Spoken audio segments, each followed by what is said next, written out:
दोस्तों, आपके जो सपोर्ट है उससे अपने एमसीक्यूज़ वाली सीरीज़ बहुत अच्छी चल रही है। दिन का एक वीडियो आ जाता है मेरा 50 क्वेश्चंस के साथ। ये मेरा दिन का मतलब फर्स्ट वीडियो रहता है, इस टाइम में आता है। चलो देखते हैं नेक्स्ट, बिना टाइम वेस्ट किए। निम्न में से कौन से बृहद मंदिर के प्रारंभिक अभिकल्पना का निर्माण सूर्यवर्मन सेकंड के राज्यकाल में हुई थी? तो मेरे को बिल्कुल आंसर नहीं पता, बट मैं सूर्यवर्मन नाम है तो मैं कामाख्या मंदिर करना चाहूँगा। नहीं, ओंकारवाट मंदिर है, याद रखिए, कंबोडिया में है ये। निम्न में से किस मुगल शासक ने भारत की वनस्पति और प्राणी जगत, ऋतुओं और फलों का विशुद्ध विवरण अपनी दैनंदिनी में किया है? किसने किया है, मतलब भारत के प्राणी जगत वगैरह अपनी, मतलब आत्मकथा मान सकते हैं अपन। तो तज्जु के बाबरी, बिल्कुल बिल्कुल बिल्कुल, बाबर ने किया था तज्जु के बाबरी में, जो बाबरनामा है एक्चुअली में। निम्नलिखित में से किस पुर्तगाली गवर्नर ने नीले पानी की नीति यानी ब्लू वाटर वाली नीति अपनाई थी? तो नाना दी कुन्हा, फ्रांसिसो डी अल्मेडा, कौन सा हो सकता है आंसर? मेरे हिसाब से अल्बुकर्क। वास्तविक संस्थापक शायद अल्मेडा था या अल्बुकर्क, नहीं अल्मेडा, बिल्कुल अल्मेडा इसका आंसर होगा। आपको भी ध्यान रखना है। भारत में ईस्ट इंडिया कंपनी का पहला गवर्नर जनरल निम्न में से कौन था? ईस्ट इंडिया कंपनी का पहला गवर्नर जनरल वॉरेन हेस्टिंग, और बिल्कुल करेक्ट आंसर है ये। उसके बाद में नेक्स्ट देखते हैं हम। जब 17 मई 1498 में वास्को डी गामा कालीकट के में उतरा तो निम्न में से किसने उसका स्वागत किया? तो ये था कालीकट के जो राजा थे, जेमोरिन ने स्वागत किया। बिल्कुल सही है एकदम। उसके बाद नेक्स्ट देखते हैं। वह अंग्रेज जिसने सम्राट जहांगीर के दरबार में आकर भेंट किया था, निम्न में से कौन है? तो सर टॉमस रो शायद। बिल्कुल सही है, सर टॉमस रो इसका करेक्ट आंसर होगा। ठीक है, नेक्स्ट है लॉर्ड वेलेस्ली ने सहायक संधि को स्वीकार करने वाला पहला मराठा सरदार निम्न में से कौन था? तो सहायक संधि को स्वीकार करने वाला पहला मराठा राघोजी भोसले होना चाहिए इसका आंसर। नहीं, बाजीराव सेकंड था इसका, पेशवा बाजीराव नाना साहब जिसे बोलते हैं। ये रॉन्ग हुआ अपना। नेक्स्ट देखते हैं। नेक्स्ट है आपके, इनमें से किसने दिल्ली में खगोलीय वेधशाला जिसे जंतर मंतर कहते हैं बनवाई थी? सवाई जय सिंह सेकंड। ये तो बहुत आम क्वेश्चन है। सवाई जय सिंह ने 5 वेधशालाएं बनवाई थी, जयपुर में सबसे बड़ी थी। उसके बाद नेक्स्ट है, मिर्जा गालिब निम्न में से बादशाह के समय था। मिर्जा गालिब कौन था? बहादुर शाह सेकंड होना चाहिए इसका आंसर। बहादुर शाह सेकंड, बिल्कुल करेक्ट। नेक्स्ट देखते हैं। मिर्जा गालिब के नाम से ये वो लिखा करते थे शायरियाँ। निम्न में से किस यूरोपियन ने भारत में सबसे पहले अपना व्यापार फैलाया और प्रभावित किया? किस यूरोपियन ने भारत में सबसे पहले व्यापार फैलाया? मेरे हिसाब से फ्रेंच होना चाहिए इसमें।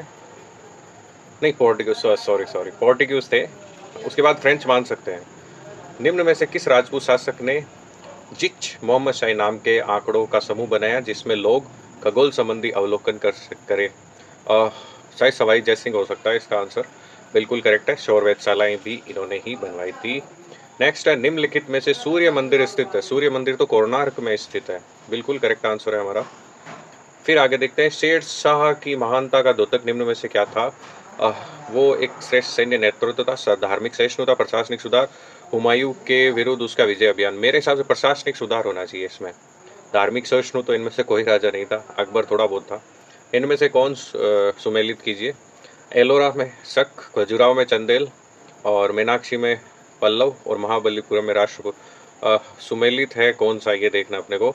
तो मेरे हिसाब से खजुराहो चंदेल वाला है सही, बिल्कुल सही है ये। नेक्स्ट देखते हैं। अकबर के शासन में महाभारत का फारसी भाषा में अनुवाद किया था, वह निम्न में से किस नाम से था? रज्मनामा शायद, बिल्कुल सही है। रज्मनामा जो है वो महाभारत का फारसी अनुवाद है। नेक्स्ट देखते हैं। अल्बुकर्क ने बीजापुर के निम्न में से किस सुल्तान से गोवा छीना? बीजापुर के किस सुल्तान से? तो आदिल शाह, मोहम्मद आदिल शाह या यूसुफ आदिल शाह? यूसुफ आदिल शाह, ये हमारा करेक्ट आंसर है। गोवा छीन लिया था। उसके बाद में मुगल चित्रकारी निम्न में से किसके शासनकाल में पराकाष्ठा और चरमोत्कर्ष पर पहुंची? चित्रकारी नाम आते ही समझ जाना कि बात जहांगीर की हो रही है। जहांगीर खुद भी एक बहुत बड़ा चित्रकार था, और ये हमारा एकदम सही आंसर है। उसके बाद में भारत के समुद्री मार्ग की खोज निम्न में से किसने की? भारत के समुद्री मार्ग की खोज कोलंबस ने की थी। Sorry America, Vasco D gamma. कई बार क्या है, बढ़ना वो चाहते हैं, गलती हो जाती है। वास्को डी गामा ने की थी। अभी इसका क्वेश्चन भी आया था, 1498 में जेमोरिन ने स्वागत किया था। तृतीय कर्नाटक युद्ध की समाप्ति पर निम्न में से किसके बीच संधि हुई, कौन सी संधि हुई थी? तो बसीन की संधि, पेरिस की संधि, पेरिस की संधि हो सकता है, बिल्कुल सही है, क्योंकि ये कर्नाटक वाली वॉर फ्रेंच लोगों के बीच में और अंग्रेज लोगों के बीच में हो रही थी, तो पेरिस की संधि से ये समाप्त हो गई थी। इसको ऐसे मत सोचना है भारतीय लोगों के बीच हो रही थी। शिवाजी मुगलों की कैद से भागने के समय निम्न में से कौन से नगर में कैद था? आगरा में ही कैद थे वो तो, देखते हैं। बिल्कुल करेक्ट आंसर, शिवाजी को आगरा में कैद किया गया था, जय सिंह जी जो थे उनके महल में। पुर्तगालियों ने भारत में सर्वप्रथम निम्न में से कहाँ फैक्ट्री लगाई? पहली फैक्ट्री इनकी कोचीन में हो सकती है, नहीं कालीकट में, पहली फैक्ट्री इनकी कालीकट में थी। निम्नलिखित में से किस युद्ध से भारत में मुगल राज्य की नींव पड़ी? पानीपत का प्रथम युद्ध जो हुआ था, उसके लोधी डायनेस्टी के इब्राहिम लोधी और बाबर के बीच में।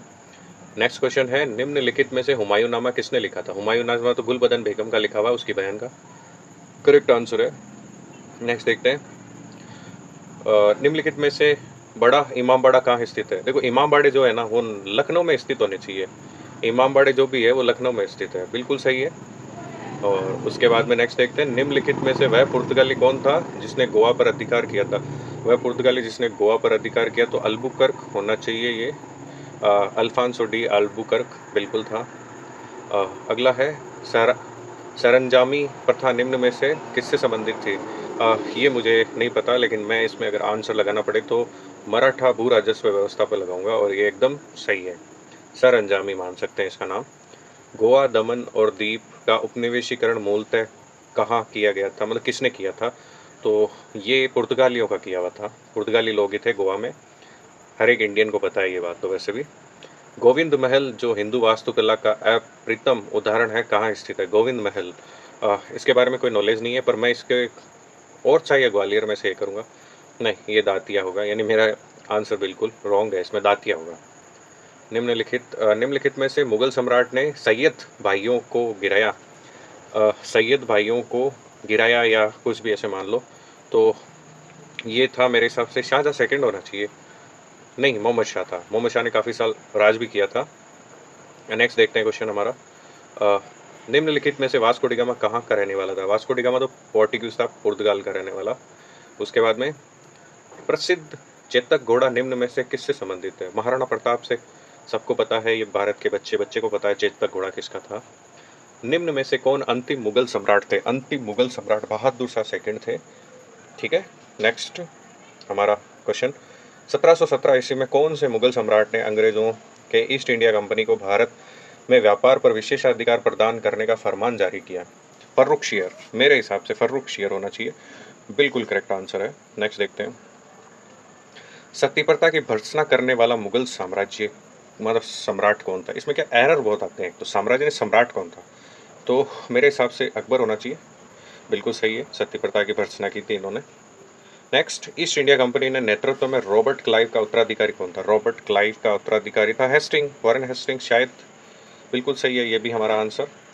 इसके बाद में नेक्स्ट देख लेते हैं, इनमें से किसने अकबर की जीवन कथा लिखी? अकबर की जीवन कथा तो अबुल फजल शायद, बिल्कुल सही है, अबुल फजल ने लिखी थी। उसके बाद में भारत तक समुद्री मार्ग की खोज निम्न में से किसके द्वारा की गई? ये पुर्तगालियों के द्वारा, वास्को डी गामा के द्वारा। इसमें आया भी है क्वेश्चन, अपन ने पूछा भी है। ब्रिटिश के साथ बेसिन की संधि में निम्नलिखित पेशवाओं में से किसने की थी? बसीन की संधि किस पेशवा ने की थी? तो बाजीराव सेकंड हो सकता है ये, बिल्कुल सही है, बसीन की संधि ब्रिटिश लोगों के साथ बाजीराव सेकंड ने ही की थी। पुर्तगाली उपनिवेश का प्रथम गवर्नर भारत में निम्नलिखित में से कौन हुआ? प्रथम गवर्नर अल्मेडा, फ्रांसोस डी अल्मेडा, बिल्कुल ठीक है। अल्बुकर्क तो वास्तविक संस्थापक था। निम्न में से किसे भारत में पुर्तगाली साम्राज्य का वास्तविक संस्थापक कहा गया? वास्तविक संस्थापक अल्बुकर्क या नाना द कुना? नाना द कुना, अल्बुकर्क, सॉरी सॉरी सॉरी, मैं खुद ही बोलता हूँ फिर खुद ही रॉन्ग हो जाता है, यह दबाने में थोड़ा मिस्टेक हो जाता है। निम्न में से कौन से प्राचीन वाद्य यंत्र है?